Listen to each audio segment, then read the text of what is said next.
Salamun alaikum and welcome to this special episode of Africa Federation Central Health Board under the ongoing initiative Early Detection Saves Lives.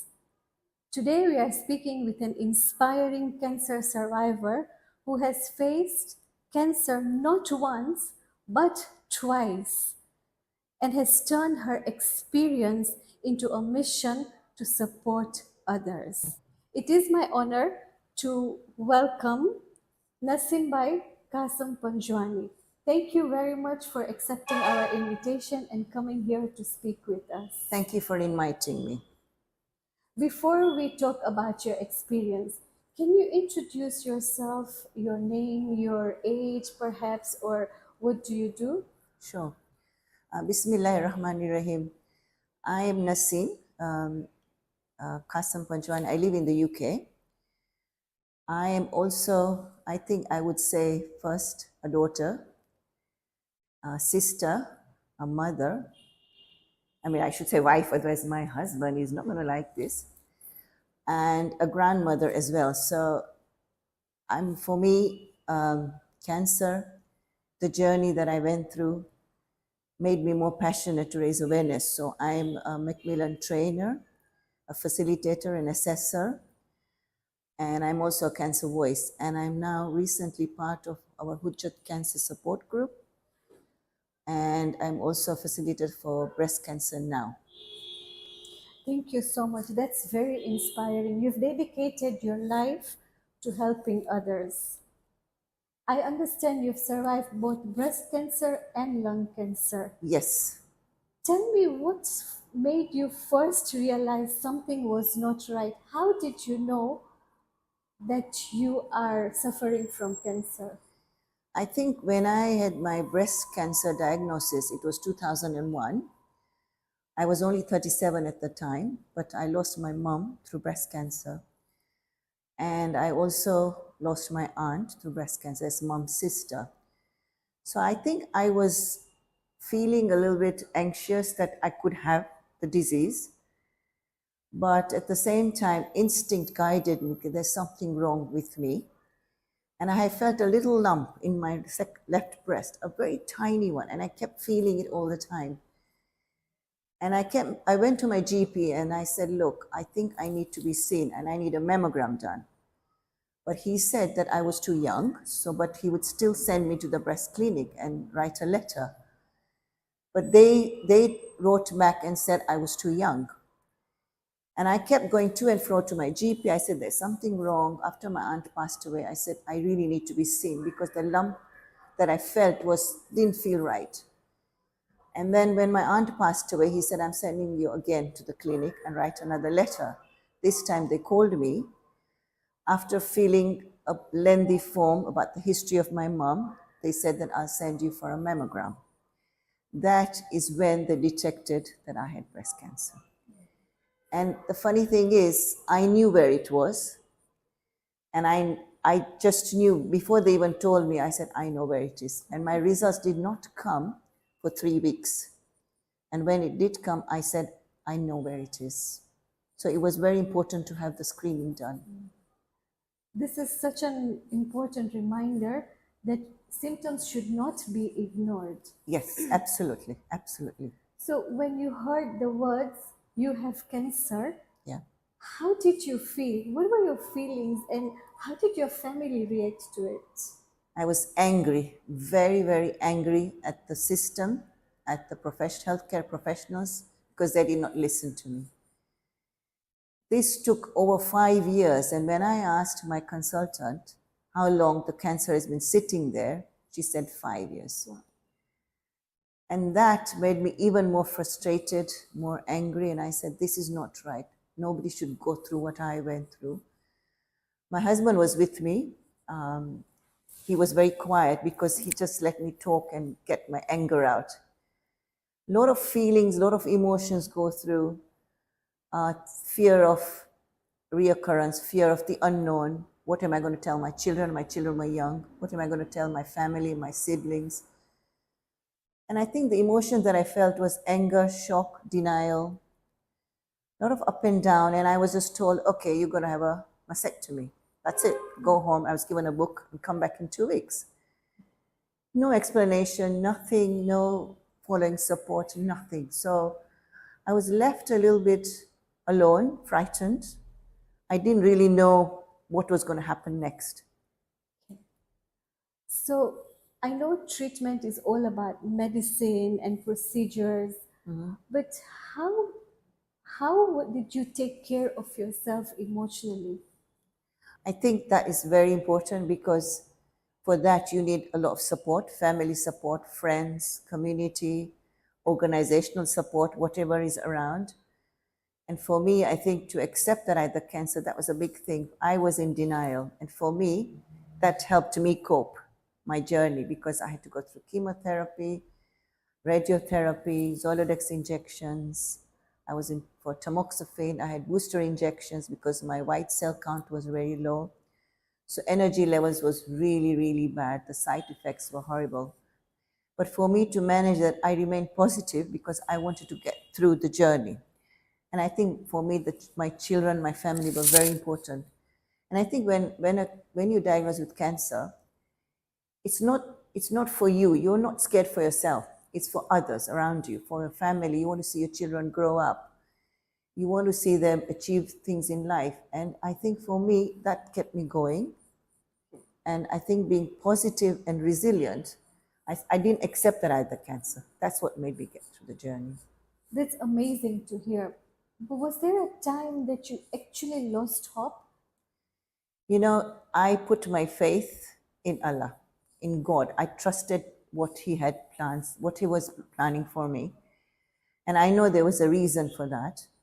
So for myself, there were ups and downs. Yes, I had moments where I would have a little corner and I would cry.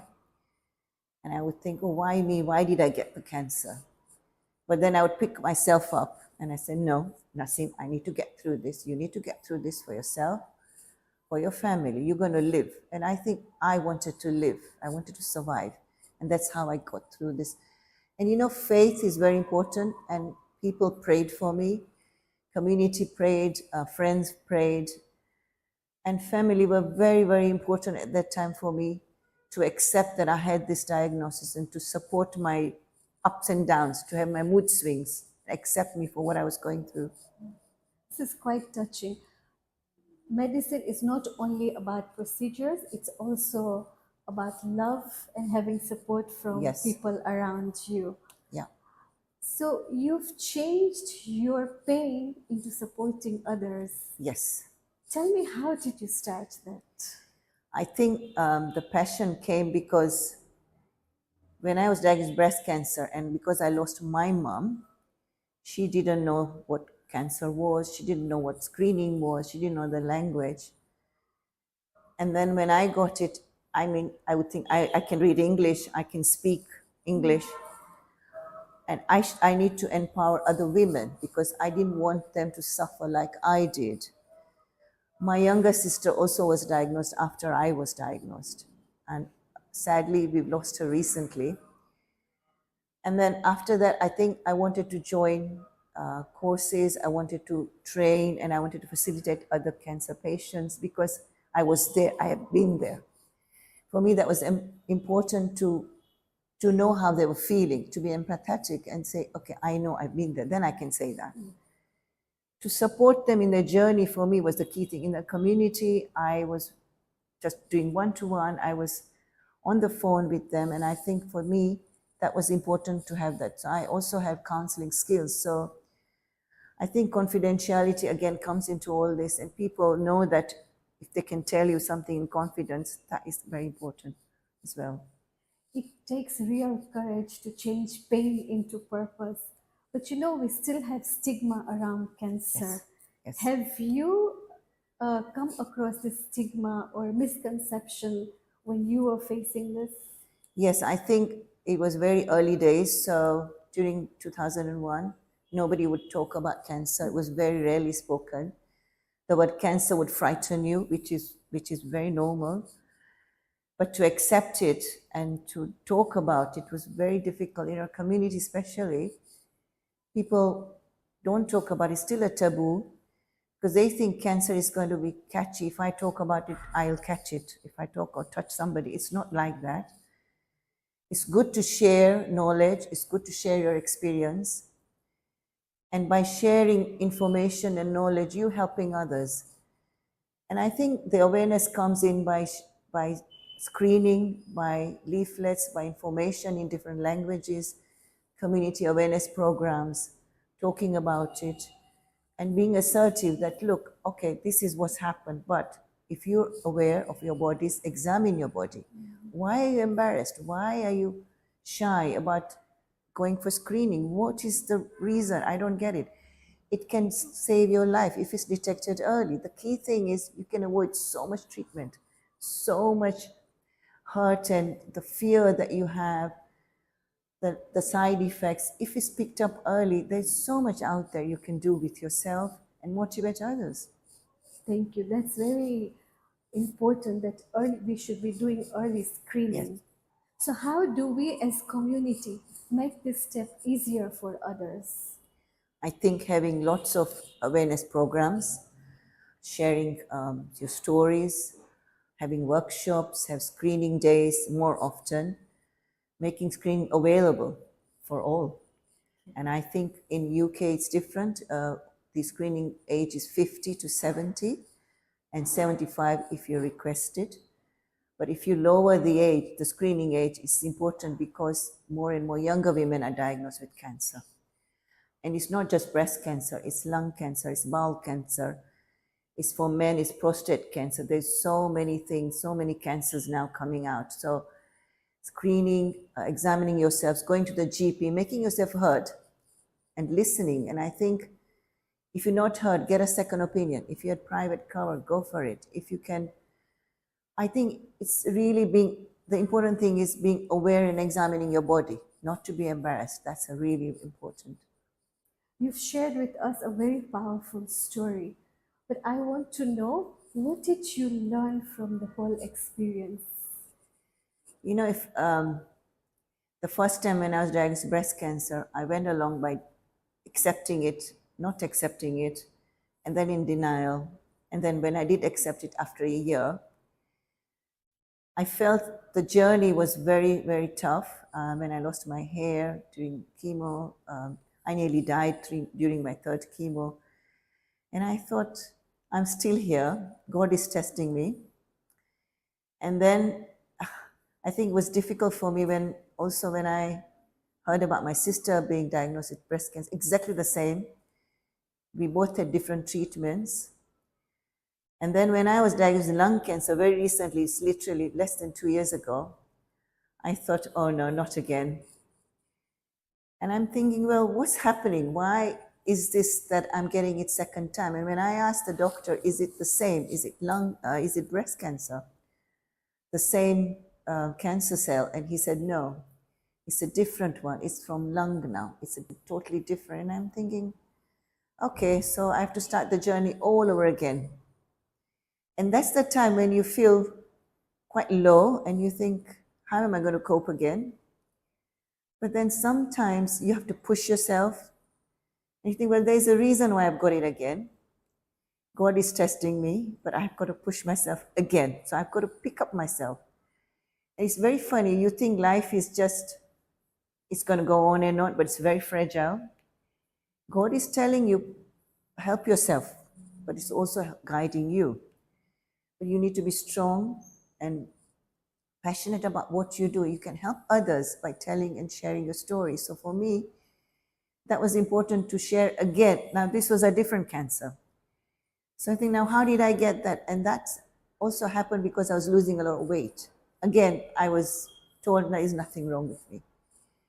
But I kept losing so much weight. I was actually my daughter's size clothes. I used to wear size 8 from a size 12. And I kept telling her, there's something wrong. And the GP kept saying, we're doing blood tests, there's nothing wrong. It's only, I needed one breakthrough, just one. And that's when I went to my hospital and she said, I'm sending you for a scan. Something doesn't look right. And that's when they picked up the shadow in my lung and they said, well, it's this much size and there's 2 shadows, not one. And I thought, here we go again.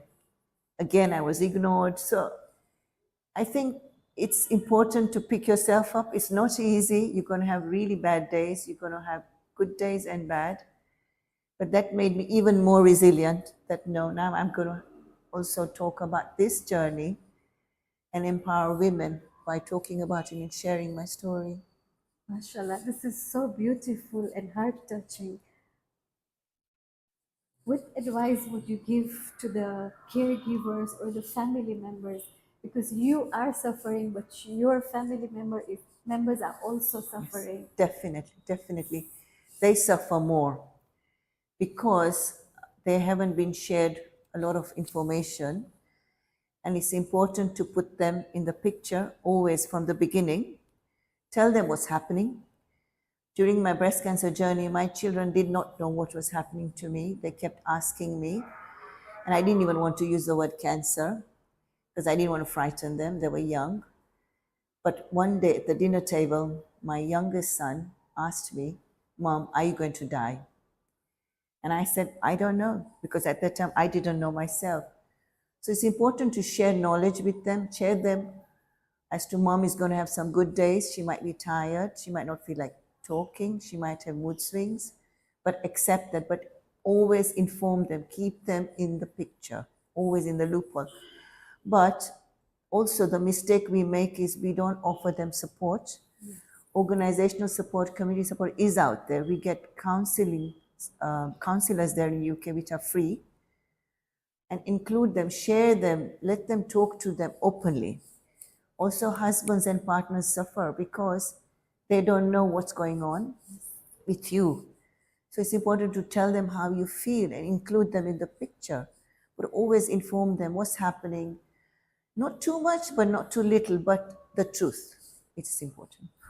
I think that's very valuable advice because I do see the caregivers or the partners or the family members Yes. suffer because they really don't know what you are Exactly. going through. So this is amazing. It's always good to be on par with them and tell them the truth. Even if the children are young, you can tell them in their ways. Exactly, in their language. In their Absolutely. language. And I think talking is important. By not talking, they live in fear because they don't know. They keep thinking, oh, something has happened to me tomorrow and I might not be here. But no, I really think by sharing, by detection, early detection, examining yourself is very important. It can really save journey, it saves people's lives. So you're not suffering alone. You're sharing your story and your emotions with your loved ones as well. Sometimes loved ones, you're protecting them because they're too close. So share them with your friends. There might be one friend, I'm telling you, out there who's going to listen. Sometimes I felt I wanted to talk, but I didn't know what to say because I wasn't sure whether my friend would support me or my loved one. So I just wanted to just talk. And I wanted just a listening ear. That's all I wanted. Just somebody sitting next to me and say, okay, just talk. And that is, again, important. Sometimes it's important to say, okay, how are you feeling today, Nasim? Do you want to come out for coffee? Do you want to come for a walk? And that's the best thing, just to be supportive all the time. So if you are a friend or you know somebody suffering Yes. from any kind of disease, you need to be that support. Definitely. And throughout the journey, even afterwards, don't leave them alone. So how do you see your life now that you've survived 2 types of cancer? That's a good question because I keep asking that question myself, why I'm even here. And I think there is a reason because I feel that I'm helping others and I want to do more. I really want to empower women who are suffering quietly and tell them the importance of these programs that are around you, not to ignore them. You know, you've offered mammogram, don't ignore them because my mom did not know about screening, about cancer. If she knew more about it, she would be alive today. I know that. So women need to be educated that, look, yes, it's offered. It's uncomfortable for a while, but it's going to save your life. Why are you ignoring going? It's less, there's a program, screening, mammogram is available, but at the same time, examining your body is important and not to ignore any symptoms or signs. Sometimes there are no signs, but your body tells you there's something wrong. 100%. The doctors might ignore you and say there's nothing wrong with you. But push, push, push. Keep yourself, just move forward and say, look, there's something wrong. I need to be seen. I need to be screened. And there's something wrong. And really, I think what we do is we sometimes, as women, as men, whatever, we ignore thinking, hey, everything is fine. It'll be okay, kind of thing. But I really think you know your body best. You're absolutely right, because as women, we have so many things happening, our families, our Yes. work, and we Yes. say kind of thing. But Yes. we need to take care of ourselves. Yes. And I think important thing is for us not to ignore, our symptoms. And like you say, we are very busy with our lives. We look after the family, we are multitasking, we are moms, children, sisters, whatever jobs we do, we work outside, we come home, we take care of the house. But your body is important. So listen to yourself. Listen and go to your GP for advice and have yourself checked out. So, in all this pain and suffering, how did faith help you? I think faith plays a very big part. At first, when I was angry, I think I was angry with myself. I was angry with God, thinking, why did I get the disease? What did I do wrong? And so much guilt comes in. And I kept thinking I've done something wrong in the past, in my life. And the first thing that came to me was asking for forgiveness. And I started doing that. I started prioritizing my life. And I thought, right, I need to do this, this, this. I wanted to really run before I could walk. And that year, I was trying to really make up for lost time. And faith played a part, because if I didn't have that, I think I would have been really lost. People prayed for me. So many people prayed, and they kept giving me prayers and du'as and said, Nasim, pray this, recite this. At that time, Ziyarati Ashura, I prayed. That really helped me. I got contentment out of that. And I thought, you know what has happened in the past, there's always a reason that happens, and things happen to you for a reason. So that, for me, played a key thing, having faith, people's support, people's prayers. I myself, I think, kept going by, if I felt like praying, I would have that little dua. If I wanted a short dua, I would do that. I'd put the paper away and then I come back to it. And I think that was very important for me, to keep that faith strong within myself. And I think sometimes you forget that there's a reason out there. There's the helping hand. There's God out there who is telling you, help yourself. I will help you, but you also have to help yourself. That's very powerful. If you were to tell a person who's suffering from the same thing, from cancer, what one message would you give them?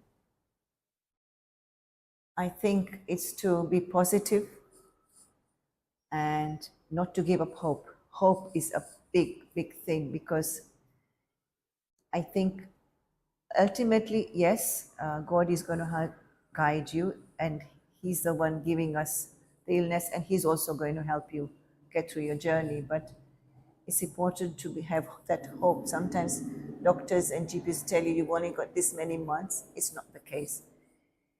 Sometimes people tell you 3 months. They're still surviving, and they've got a lot of time. So don't ever give up hope. Hope, being positive, resilient, all that plays a big part in your journey as well. Thank you so much for sharing your journey. It's quite inspiring to see you've suffered 2 types of cancer, but you are so positive, and you've changed your pain into purpose, and you're trying to help others around it. So thank you very much for coming to us and sharing your story with everybody.